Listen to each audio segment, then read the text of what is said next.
gosh, that's awesome. My name is Paula Feakes. I'm the Director of Marketing at the Parents Estate Planning Law Firm. My husband David is owner and founder, and he's going to be doing most of the talking today. But I just wanted to give you a little kind of tour of this blue folder. So on the left are things that you can look at when you get home. It's nothing you need to review now. It's just a little more information about us. On the right. On the left, there is a tan sheet. David's going to talk about different things on this sheet throughout the presentation, and you can check off things that apply to you. And if you'd like further information from our firm after this presentation, you can hand that in to me so I have all of your information. But David's going to get started. He's going to be talking about estate planning for empty nesters and all of the things you need to put in place to ensure everything is safe and protected. So.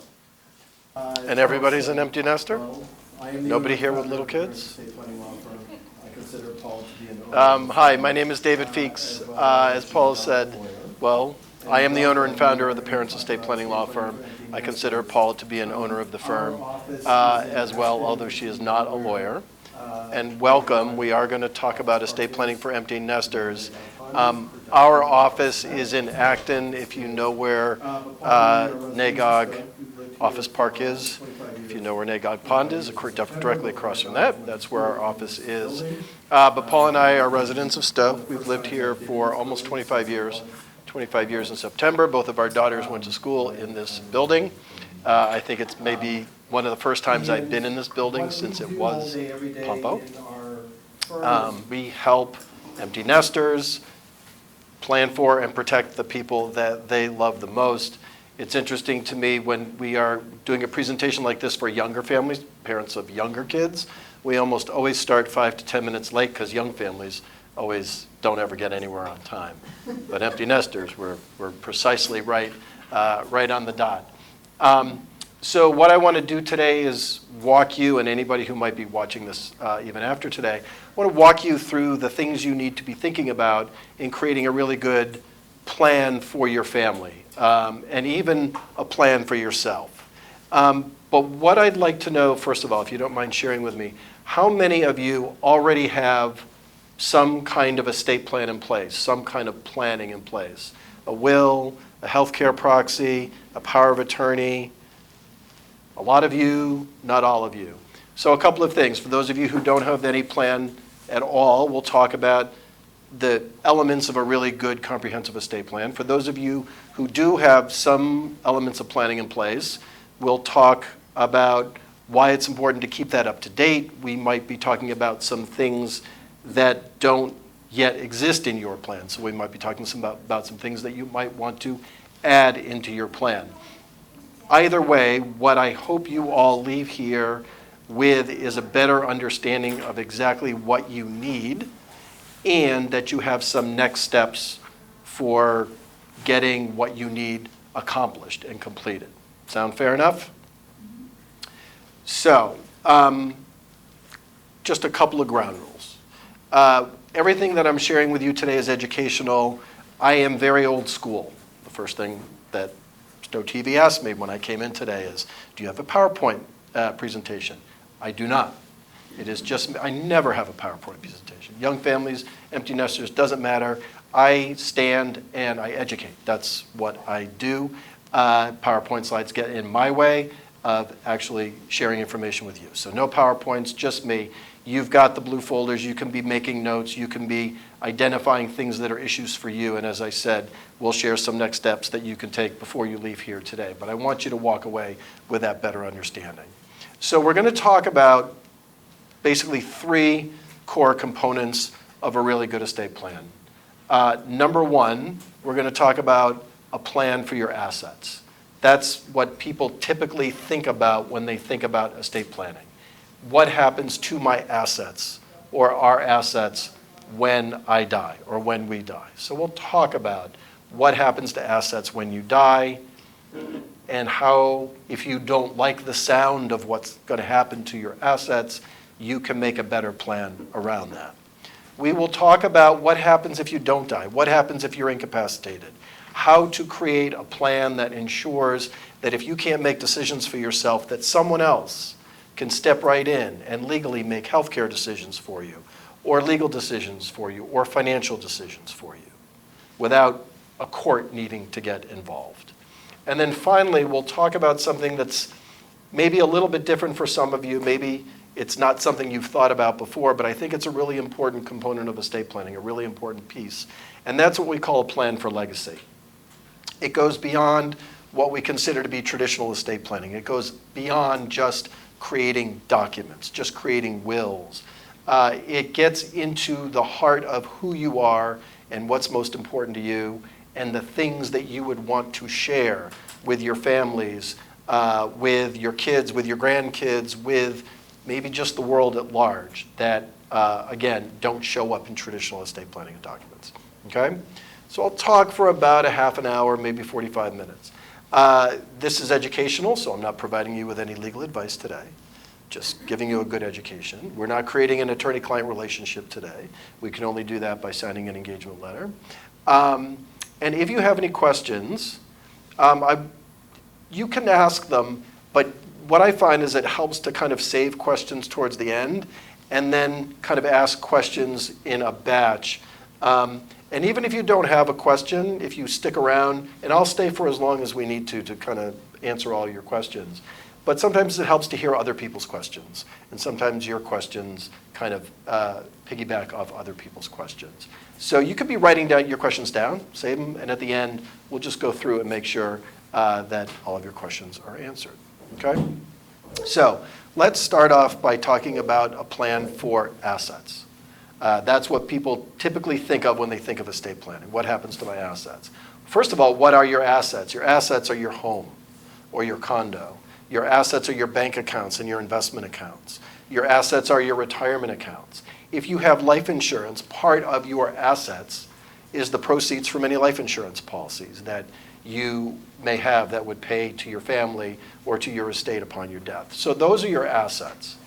And so estate planning is primarily about creating a roadmap for what happens to all of those assets if something happens to you. People typically think of this part of their plan as having a will. I need a will. People often come to our firm and say, can you help me create a will? And we'll get into why our answer isn't always just yes.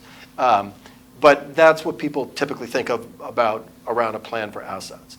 But what I find is a better way to approach this is to just talk about what you own, how you currently own it, and then talk about what happens to those assets if you die and you own assets in your own name. So I'm going to, let me just ask this question. Does anybody here, and I know the answer for some people in this room, does anybody have a trust as part of their overall plan? How many of you, okay, some of you do. Okay, so some of you will know the answer to this already. But in starting this conversation and in thinking about your assets, think about what you own and how you own it. Most of you probably own your assets in your own names, meaning your house is in your name or your names. Your bank accounts are titled in your names. Your investment accounts, same thing. What happens if you die and your assets are in your own individual names? What happens in that scenario is those assets have to go through a court process we call probate. Now, some of you may be familiar with probate. Maybe some of you have been through a probate process with somebody in your family. There is a probate court in every county. The probate court for Middlesex County is the Middlesex Probate Court, located primarily in Woburn and Lowell. And what happens when you die and you own assets in your own name is those assets can't stay in your name because you're gone.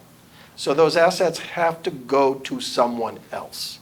And it's the probate court's job to determine what did you own, who has claims against those assets, and where do those assets go next. Kind of at its core, that's what the court process is all about. And again, if the assets are in your name, they're going to go through this court process. So a petition will get filed at the Middlesex Probate Court if you die in Middlesex County. And the court will appoint what's known as a personal representative. If you have a will, you've probably named that person in your will. If your will is old enough, that person will probably be referred to in your will as an executor or an executrix. The terminology we use now is personal representative, but the role is exactly the same. And that person's job is to be the go-between between your estate and the probate court. And their job primarily is to determine what did you own at the time of your death, what is it worth, or what was it worth at the time of your death. Your personal representative's job is to report those assets to the probate court. The court will give your creditors a period of time to make claims against those assets, and then the court will determine where do these assets go next. In other words, who's entitled to receive these assets. Now, if you have a will, your will most likely states who gets your assets. Maybe it's to my children in equal shares, or to my grandchildren, or to charities, whatever it is. If you have a will, your will states where your assets go next. If you have a trust, you probably have a will that says everything goes to my trust, and then your trust says where the assets go next. If you don't have a will in place, then the court is determining where your assets go next. So without a plan in place, everything's happening by default, without your input into where you want those assets to go. If you don't have a plan and you die and you have children who survive you, your children are your heirs at law, and so ultimately, most likely, everything is going to go to your children, but it's all happening automatically by default and without any input. So the probate process has drawbacks. The first of which is that it takes a long time. It takes at least a year to probate an estate. And if any of you have dealt with the probate court before, you understand this. And it's at least a year. So not less than a year, but it can take a lot longer than a year, depending upon the complexity of the probate. But the reason it's at least a year is because that's the period of time that Massachusetts will give to your creditors to make claims against your assets. So that's why probate is always at least a year, because your creditors will get at least a year to make claims against the assets you've left behind, and the probate can't be finalized until that creditor period has been passes by. So your family's going to deal with this court process for a long time. It is an expensive process in most cases. In most cases, we're talking about tens of thousands of dollars that get chewed up in this probate court process. There's filing fees, publishing fees, accounting and appraisal fees, legal fees, trustee fees, bonding fees, and it adds up over time. And every dollar that gets paid to someone to deal with a probate court process is a dollar that can't go to your family or can't go to a charitable organization that is important to you. It's just going to pay people you probably don't know to do things that may not be important at all to you. So it's long, it's expensive. Probate is a cumbersome process, which may not be surprising since it is a court process. But what it really means is that your family won't have immediate access to your assets while they're going through probate. And if they need access to your assets, it can take weeks, it can take months to get access to those assets, because access will require court permission. But your family won't just be able to step in and immediately do things. Now, if you have grown children, sometimes the question is, why would it be important for my family to be able to immediately step in and do things? Well, think about your house. If you die and your kids want to sell your house, it means that they're probably not going to be able to just put it on the market and put it up for sale. That they might need a license to sell from the probate court before they could sell the house. And that could take months or even up to a year to obtain that. And in the meantime, the real estate market can change. And it can be red hot one minute and it can be ice cold the next minute. And maybe your kids will miss out on the opportunity to get top dollar for your house. Here's another reason why immediate access can very often be important, and I'm going to come back to this when we're talking about incapacity as well. And just thinking about everything, today is April 8th, we're April 8th, right? Tuesday, April 8th. So just in case somebody's listening to this later on down the line, just thinking about what's been happening in the economic markets in the last 3.5 days. If your family needed to take actions to save your resources in a diving stock market, for example, and they don't have immediate access to your assets, they can't just step in and stop the bleeding And we've seen a lot of bleeding over the last 3.5 days. We'll come back to that in terms of incapacity as well. But again, these are some of the reasons why not having immediate access to assets, while it seems like, well, my kids, they're self-sufficient, they probably don't need to get access to my bank account right away. But there are circumstances where allowing your family to have that immediate access could be really, really important and could save your family a lot of money. One of the things about probate that people dislike the most about probate is that it's public. Every single piece of paper that gets filed with a probate court is a matter of public record. Your wills filed with a probate court are public. Anybody can go into the probate court and read your will. Anybody can read the inventories of your assets. What did you own? What is it worth? Who's getting it? When? And under what circumstances? And you don't even these days have to go into the probate court physically anymore. You can log into the probate court database from home 24 hours a day, 7 days a week, 365 days a year. There are people who spend time in probate court records looking to see when someone is about to inherit potentially a substantial amount of assets. So that is the probate court process and some of the drawbacks of the probate court process. Now, when I'm sitting with clients in our office and I'm explaining this process, here's what's going to happen if you die and your assets are owned in your own name or names, and I say, are there any questions? The very first question that always comes back across the table to me is, David, is there a way that we can avoid that court process? And the answer is yes, there is. And it's a very simple and it's a very straightforward way of keeping your family out of, or your loved ones out of that court process. And the way that you do that is by creating a trust as part of your overall plan.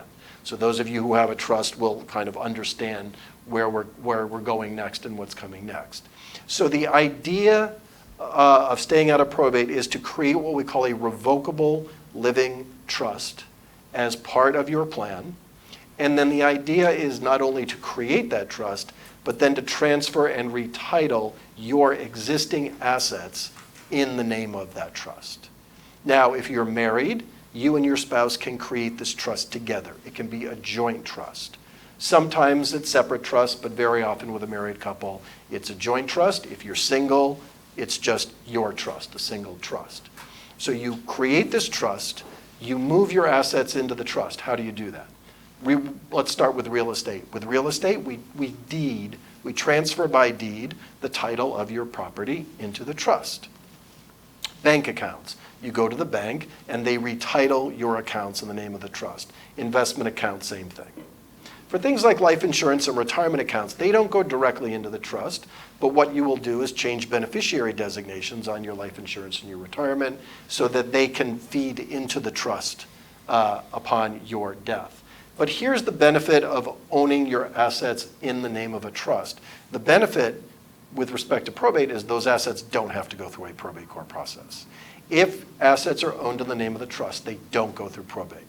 And they don't go through probate because we don't need them to go through probate. We don't need a court to figure out where they go next. The assets are in the trust. While you're alive, you're still managing all of your assets through your trust. And if you die, you will have a successor trustee who will be able to step right in and continue to manage those assets. But the assets continue to be owned in the name of the trust. So we don't need a court to figure out where they go next. They're in the trust, they stay in the trust. Now your trust will have the instructions on where they go next. And if it's distribute to my kids, it's distribute to my kids, or to charities, or to my grandkids, whatever it is that's most important to you. But again, having that trust and owning your assets in the name of that trust is how you keep those assets out of that probate court process. So that your family doesn't have to deal with a court for a year or longer.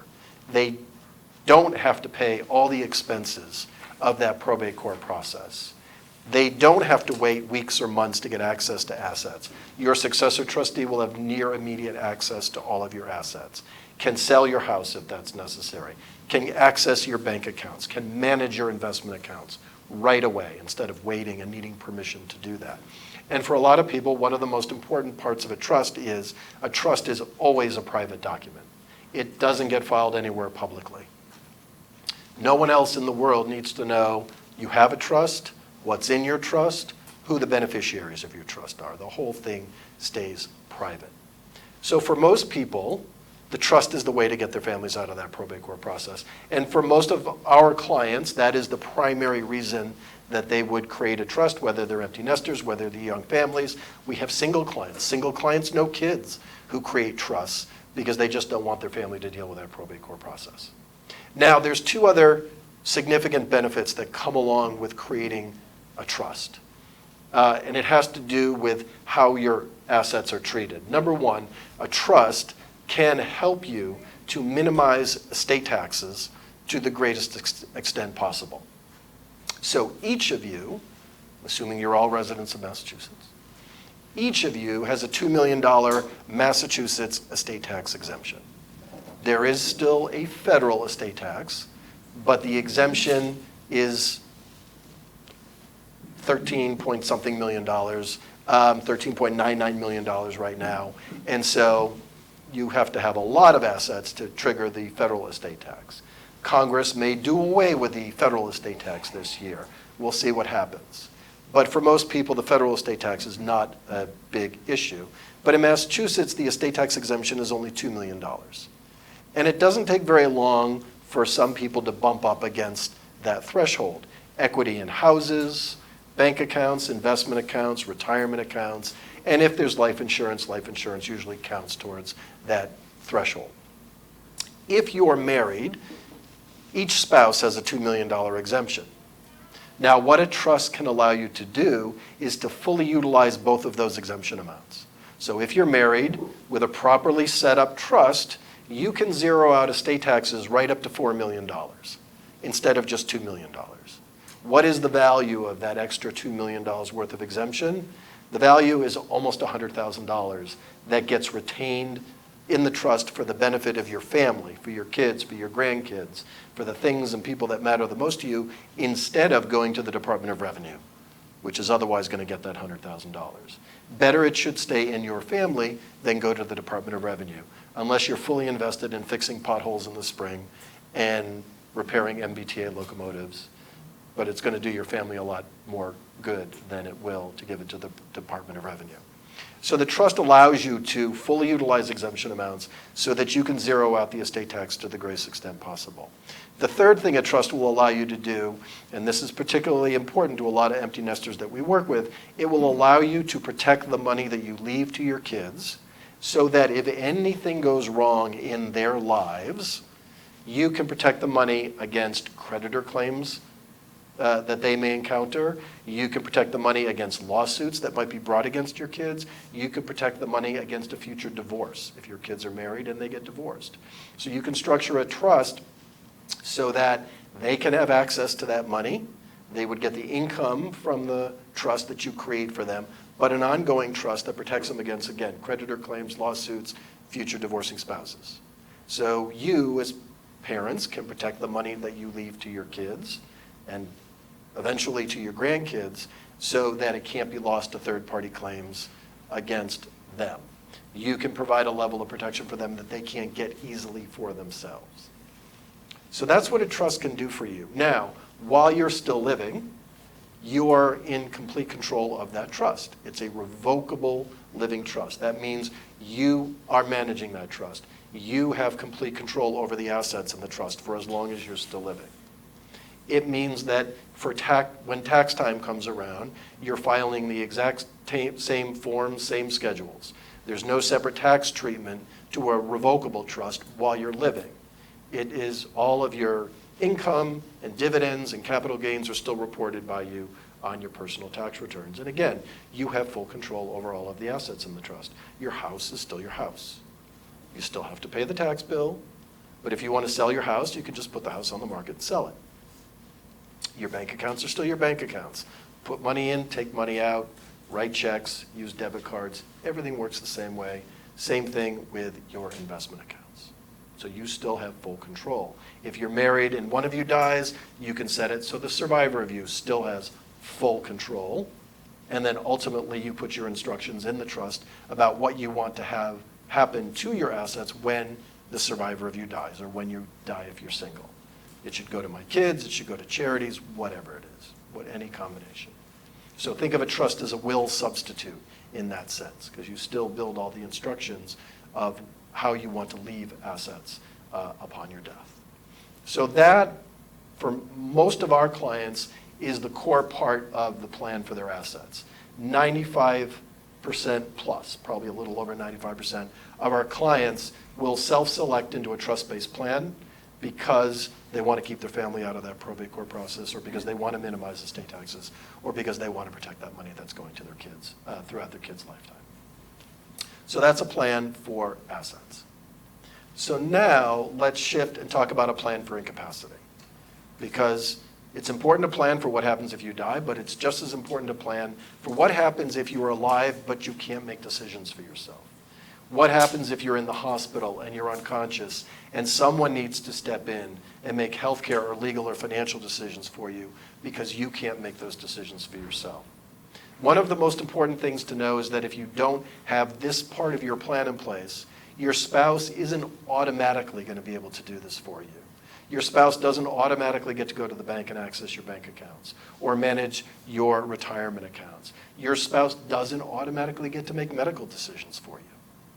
Your spouse definitely does not automatically get to access your medical records, which are otherwise prevented from disclosure under the federal medical privacy law, what we all know as HIPAA.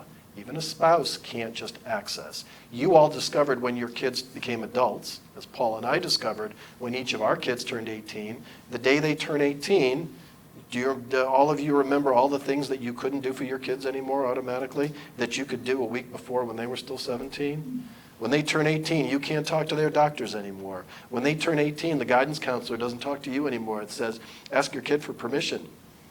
When they go off to college, they don't send the grades directly to you. They send the grades to your kids. And if your kids don't want to share their grades with you, they won't.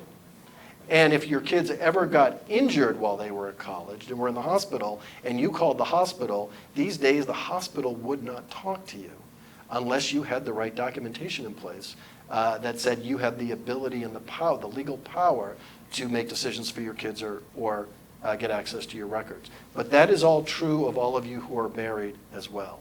You don't get to do that for each other. You don't get to do that for your kids. So it's important that you have the right legal documents in place so that other people can step right in and make decisions for you and do things for you that you would otherwise do for yourself. So what are those legal documents? I'm going to break this down into two categories: healthcare decision-making and everything else. So for healthcare, three important documents in a good healthcare incapacity plan. Number one, a healthcare proxy. That's the legal document in Massachusetts in which you appoint someone else to step in and make medical decisions for you if you can't make those decisions for yourself. If you're married, that's very often your spouse. It may be your adult child, but you want to have a primary decision maker and you want to have at least an alternate decision maker. So you always have a backup. So number one, healthcare proxy.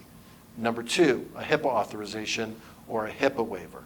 Again, HIPAA, the federal medical privacy law, says nobody can access your medical information other than you without your written consent. So a HIPAA authorization is a way for you to consent in advance so that the people you've chosen to make decisions for you can access your medical records and medical information so that they can make good decisions for you, so that they can make fully informed decisions for you. So they're not shut out of information that they would need to make the right decisions for you. So a healthcare proxy, a HIPAA authorization, and then the third document is a living will. Some of you may be familiar with a living will. A living will is essentially a roadmap that you create for your healthcare decision makers about how you want them to make decisions around life-sustaining treatment. If you're unconscious, terminal, there is no expectation that you'll recover a meaningful quality of life, these are your instructions and guidance around whether or not you want to be kept alive artificially or whether you don't want to be kept alive artificially. That is a living will. And those three documents, healthcare proxy, HIPAA authorization, living will, are the core of a healthcare decision plan. On the other side, we've got legal and financial decisions that might need to be made. And that's done through a separate document called a durable power of attorney. Power of attorney, like a healthcare proxy, is your authorization of who can step in and make legal decisions for you if you're incapacitated, who can sign legal documents on your behalf, who can access your bank accounts, who can pay your bills, who can write checks, who can reallocate the investment mix in your retirement accounts, who can do simpler things like go to the post office and pick up your certified mail, who can manage your social media accounts, who can do basically all of those things that you're used to doing for yourselves on a day-to-day basis, but if you were incapacitated, you wouldn't be able to do them. But now someone else can step right in and do these things for you. And they can do it without having to go to court.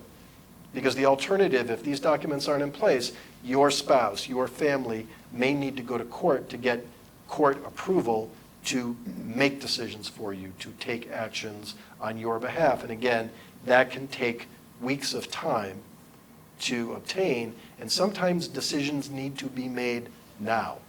Not days from now, not weeks from now, but now. Again, if we go back to what's happening with the markets in the last few days, if you are in the hospital unconscious, you cannot call your financial advisor and say, liquidate, sell, or buy, depending on where you were in this market. But if somebody had your power of attorney, they would be able to do that. They would be able to manage your financial accounts, and they might be able to step in where you otherwise wouldn't and take actions that were beneficial to you instead of just watching everything fall off a cliff. So that's a good incapacity plan. And by the way, all of your adult children need that level of planning as well. What we do in our office is we keep track of all of our clients who have minor children so that we know when they're about to turn 18, and then we remind parents, your child's 18th birthday is coming up. Don't forget, they need a healthcare proxy, HIPAA authorization, a durable power of attorney, so that you can make decisions for them if something happens to them. So that's a good plan for incapacity. Now let's talk about the third piece. This is a plan for legacy, and as I said earlier, this doesn't show up in most estate plans. I'm just going to say it doesn't show up in most estate plans. The vast majority of estate plans will never include what I call a plan for legacy, because it's outside of traditional estate planning. And most of traditional estate planning got to be traditional estate planning because that's the way it's always done. We do it a little bit different in our office. So here's what a plan for legacy looks like. It recognizes that you, me, all of us, we have things, we have assets, we have things we cherish that we want to pass on to people who mean the most to us. There are things we want to pass on to our kids or to our grandkids. Things we want to share. Things like who we are and what's important to us, what we value. It's our family stories. It's our memories. It is all of the internal, tangible things about us that if we didn't capture them and record them in some meaningful way before we die, they're lost forever once we die, because they die with us. Unless we find a way to pull those all out, collect them, organize them, and keep them in a meaningful way for our families and the people that mean the most to us. Now, sometimes people do this by pulling together photo albums. Photo albums are a collection sometimes of what means the most to us. Sometimes people do this by writing. They write in journals, they write letters, they write notes, they write cards, and that is a way to create tangible pieces of things that are intangibly important to us. What we do in our office is we have created a way for our clients to leave behind their voice, to leave behind their stories in their voice, to leave behind what's most important to you in your voice so your kids and your grandkids and your family can listen to it. So if you think for a moment about somebody who was in your life who's no longer in your life, and think for a moment about what you would give to hear that person's voice again, whoever it is. For me, it's my grandmother. It's my maternal grandmother, who died leaving her story, but leaving her story in written form. She didn't leave her story in a way that my kids can hear her tell. She left a written story, and if I read her written story, I can hear her reading that story in her voice because I remember her voice. But my kids didn't really meet her. My oldest daughter only knew her as a 1-year-old. So they read that story, they just read words on a page. I read that story, I hear my grandmother's voice. I often wonder what it would mean to my kids to be able to hear my grandmother's story, and it's a fascinating story, in her voice. Here's an interesting thing. My paternal grandmother, I have the story in her voice, but I never knew it until long, long, long after she died. It was after my father died and my stepmother was cleaning things out in their condo that one day a package arrived in our mailbox here in Stow. I opened it, it's my stepmother's handwriting. I opened up the package. There's a note in there with a CD. We don't use CDs anymore, but in those days it was still a CD. And on that CD was an interview recorded that my stepmother had done with my grandmother about a few months before she died. And I got in my car and I popped the CD into the CD player in our car, because it was the only CD player left in our family, it was the one in our car. And I drove around, and for the next hour, I heard the entire history of my grandmother's family that I never knew before. I knew my grandmother as my grandmother. I only knew her from her 60s through her early 90s. I only knew her as my grandmother. I didn't know her as a young girl. I didn't know that she grew up on a farm in New Jersey. If you knew her as my grandmother, you would have never guessed that she grew up on a farm with chickens and goats and horses in New Jersey. She lived on the Jersey Shore in one of the nicest towns on the Jersey Shore. My grandfather was a corporate officer at Johnson & Johnson and on the board of directors. It's not how I knew how they lived. I learned how my grandfather courted my grandmother. I learned that she used to play the ukulele and sing in a choir. I didn't know any of these things about my grandmother. But I learned them because somebody took the time, and it was my stepmother who took the time to interview my grandmother, to record it, and then she shared it with me because she said, this is what you do. I thought you'd be interested in this. But now my kids have been able to hear the voice of my paternal grandmother. So that was a long way to say this is an important piece of your plan. And, you know, I always say to everybody, we walk around every day, whether we think about this or not. This is the truth. If we walk around with phones in our hands and in our purses and in our wallets and in our pockets, we're walking around with little recording devices in our hands every single day. And yet nobody, and I include myself in this as well, we don't always take the time just to sit down, look at it, turn on the recording part of this recording device and talk into it. Or to just take a video of ourselves talking about things that are most important to us.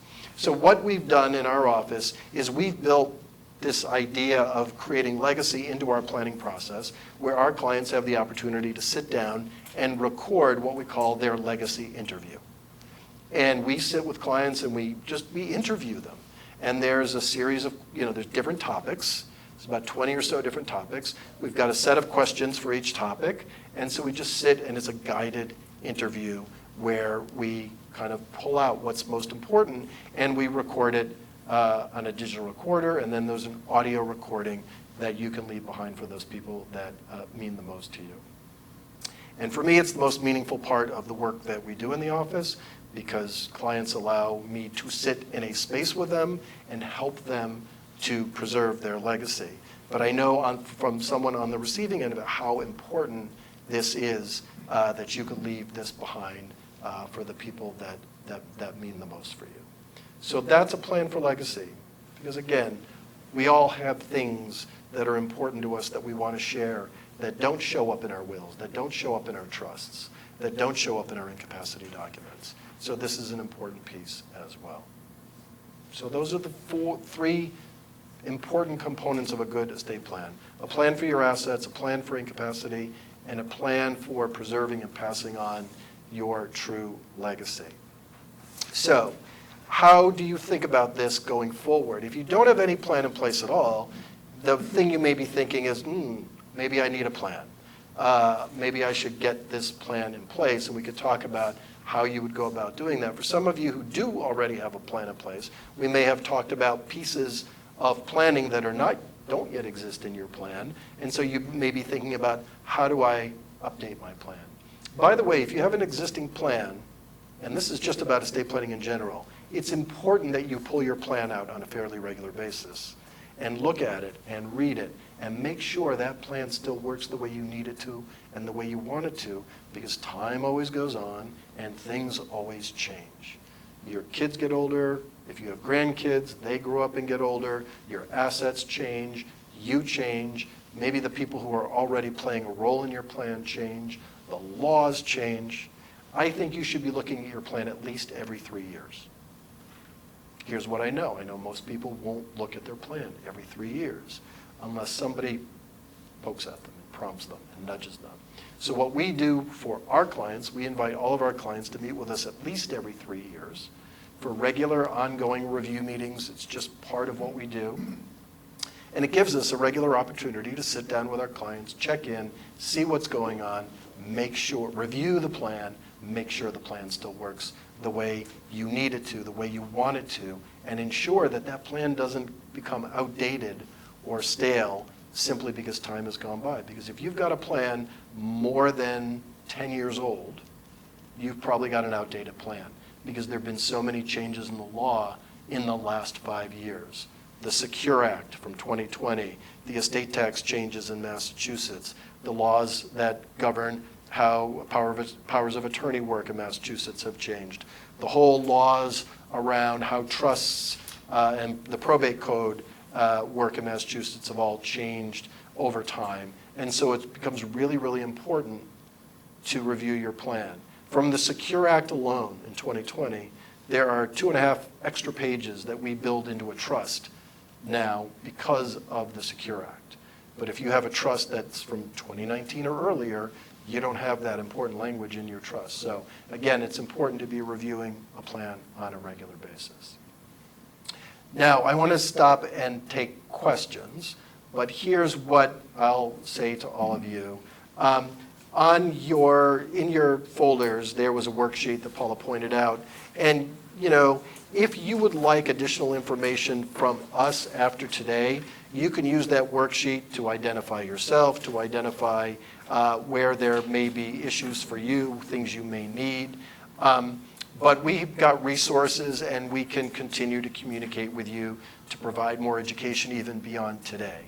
We have an empty nester guide that actually, we got it in the packets, the empty nester guide? Or? No, but it's on the website, but there's other information.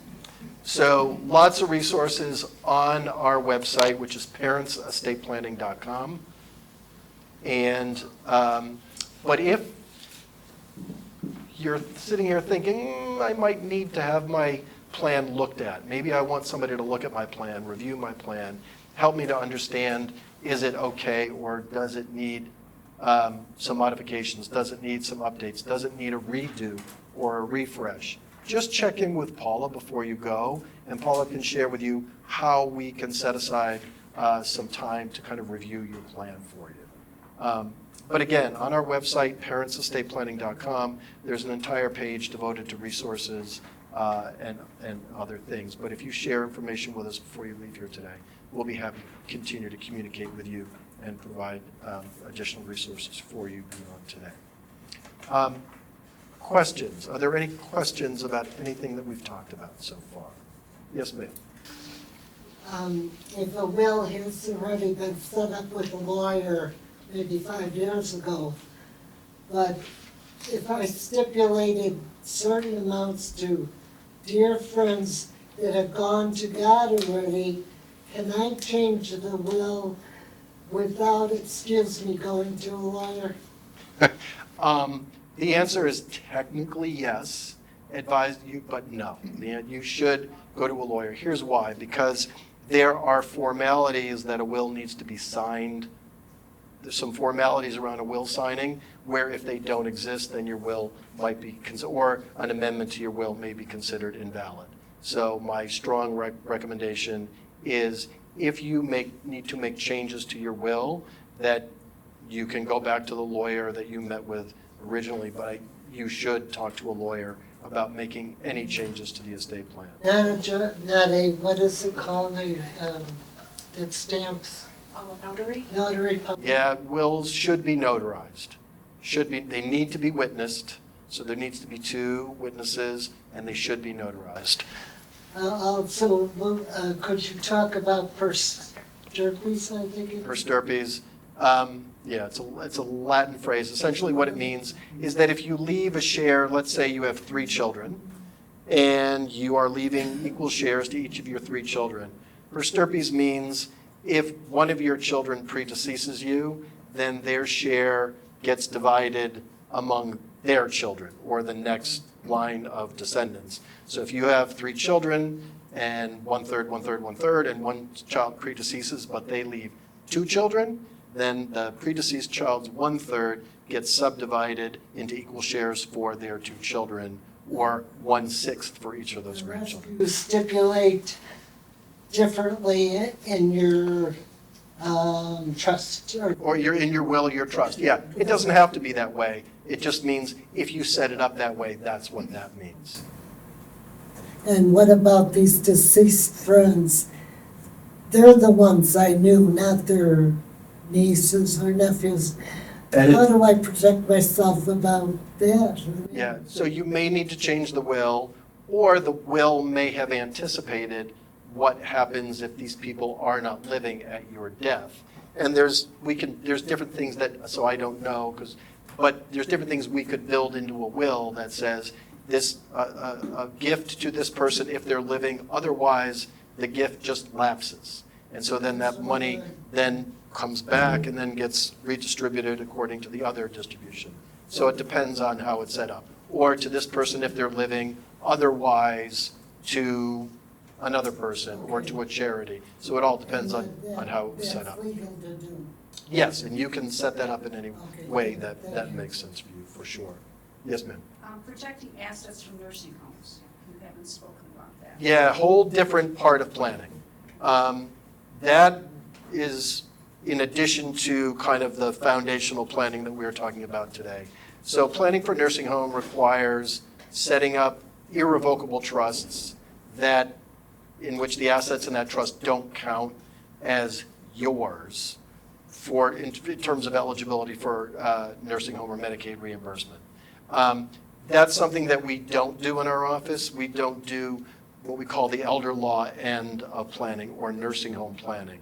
But we work closely with a lot of attorneys locally who that's what they do. That's all they do all day, every day. And so we do a lot of co-counseling and sharing arrangements with those local attorneys for our clients who might need that end of planning. But that is a whole different end of planning. That is about planning to preserve assets so they don't get used up in nursing home costs. But it's a build on to foundational planning. It's not the foundational planning itself. Yes, ma'am. My husband and I, we have a will and we have the plan for incapacity documents. They were executed while we were residents in Florida. Will Massachusetts recognize those documents? Assuming they've been executed under the formalities required by Massachusetts, but almost assuredly they were. The answer is yes. The bigger question is because they were executed in Florida, which has different laws certainly around estate taxes. There is no state level estate tax in Florida. There is in Massachusetts, about whether it would be important for you to have that plan reviewed by someone here. Generally, we would say if you move to a different state, you probably need to update your documents because the healthcare directives in Florida are different than healthcare proxy in Massachusetts. They are designed to accomplish the same thing, but the way they work are different in Florida than they are here. So it would probably be worth having that reviewed and potentially updated. So if your plan is to stay in Massachusetts, you did the exact reverse of what most, everybody goes from here to there. You went from there to here, probably regretting it on a day like today when it's 38 degrees out and it's snowing this morning. But yeah, I would recommend that you have them looked at and probably the recommendation might be to update them to make them consistent with Massachusetts law if the intention is to stay here going forward. Yeah. Any other questions? Yes, ma'am. In terms of your health care, you were talking about the plan for incapacity, and your healthcare documents, such as the, the proxy and the HIPAA waiver, et cetera. Are those institution dependent? I mean, like, can you just sign one that covers anywhere you go? Yes. Yeah, they are not institution dependent. So if you have a healthcare proxy, I have a healthcare proxy right now that has been scanned and is in the database of 2 different hospitals, Emerson and Mass General. It's my last 2 admissions. But, like, if you end up at a different hospital, if you end up at UMass, It's just a yeah. they don't have it. Right. So the idea is, and just very practically, how do we deal with that? When we deliver documents to our clients, and our clients have their documents, we don't maintain the original documents for our clients. So our clients always go home with a binder with all their originals, a full set of hard copies, and a thumb drive with PDF copies of everything on it. So they have a way to bring originals. They have most copies are good for anything dealing with healthcare. Copies are fine. So they have originals, hard copies. They've got an electronic version, so they could access a PDF of a healthcare proxy in an emergency.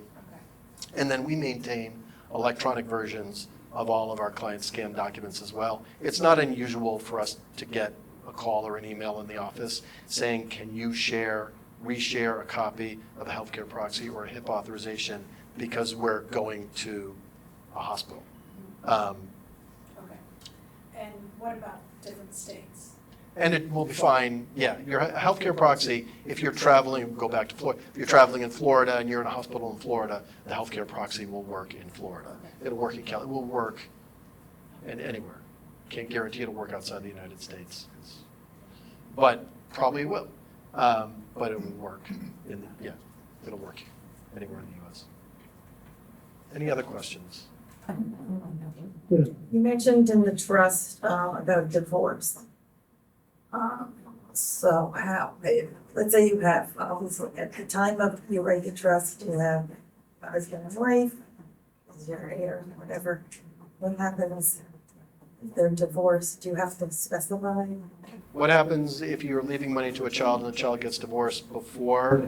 Well, yeah, while the trust is still. Yeah, so and again, anybody can do this in any way. What I found is that most parents will divide assets among their children, just naming their children. Not naming children and spouse, just naming their children, which means only your child has a right to inherit anything under your will or your trust. Their spouse doesn't have the right to inherit. Now, once your child inherits that money and it becomes part of their overall pool of money, and then they get divorced, the question is what they inherited from you going to be considered part of marital assets that are getting divided in a divorce? And so the idea of creating a trust so that the money doesn't go to your children directly, it gets maintained in a trust throughout their lifetime that even they can manage and control, brings it out of that risk that it could be considered a marital asset subject to division in a divorce. So that's the risk. You would almost assuredly name your kids as beneficiaries and not necessarily your son-in-law, daughter-in-law. But once that money hits your kids' hands, then there's potential risk if they got in a car accident and they got sued, if they didn't pay their bills and had creditor claims, or if they were to get divorced is a very common scenario. So in the trust, they're not protected by. So it depends on it, yeah. It depends on how you set the trust up. You can set a trust up in a way so that the inheritance you leave for your kids is protected, so that throughout their lives, they can have access to what you left them, but it's structured in a way where it can't be reached by creditors or lawsuits and wouldn't be considered a marital asset. So, can be done that. Not automatic, but it can be done that way. And we do a lot of it in our office. Yes. So when COVID came around, I ran around like a crazy person and went to every bank and contacted everything of the things that I own individually, and put a transfer on death and designated beneficiaries and all that kind of thing, because I'm sure that you're going to expire in the next 3 months. But happily that didn't happen. Here we are. But those things seem to not be, they won't, are those things then excluded from probate and then only a few things go into probate?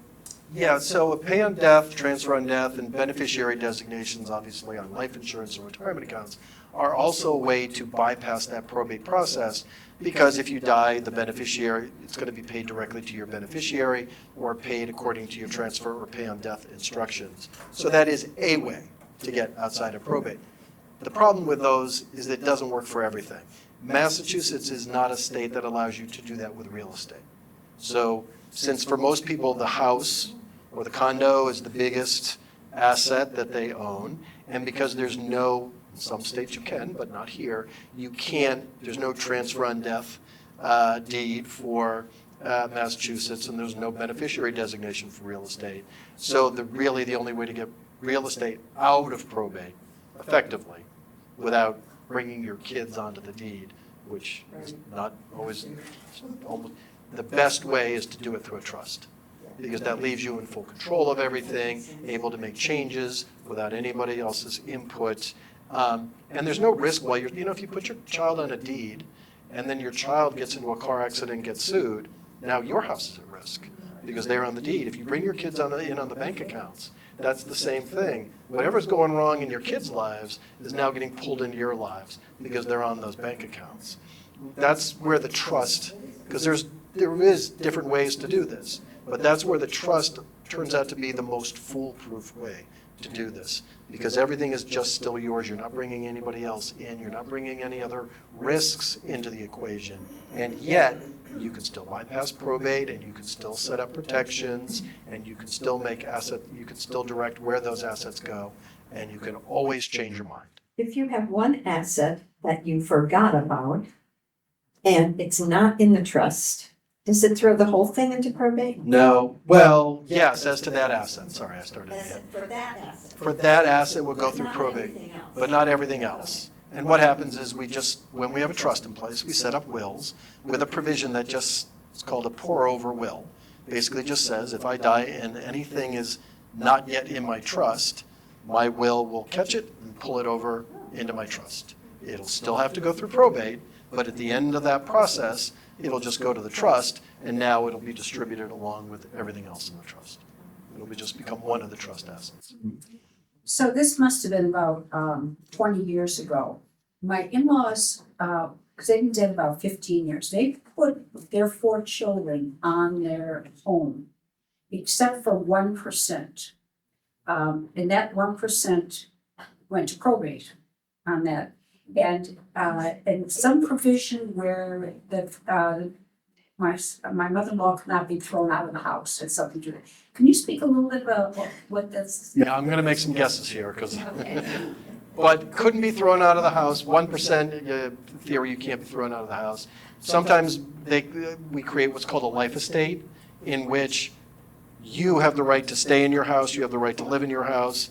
If oil is discovered under your house, you have the right to the proceeds from oil. But on your death, there's called a remainder interest, and that often just goes automatically to kids. So there doesn't have to be a different deed. It just, you can stay in the house, and they can't ever kick you out, but on your death, automatically the house goes to the kids. So that's what we call a life estate. So that may be what was part of that. The 1%, you often see that. I have a neighbor who's also a client who owns a condo that his mom lives in, and he owns 99% of the condo, and his mom owns 1% of the condo, and that was necessary to live because it's a 55-plus community. So in order for her to live, he couldn't be the 100% owner because he was under 55, so she had to be a 1% owner. Anyway, so sometimes you see that. So what are the risks are if you mentioned earlier about putting your children's names on your deed? The potential risk is they run into problems and creditor issues or get sued or get divorced, and now your house is at risk. Depending on how you've set it up, whether you're joint tenants or not, if your child dies, their interest in the property could be going through their own probate.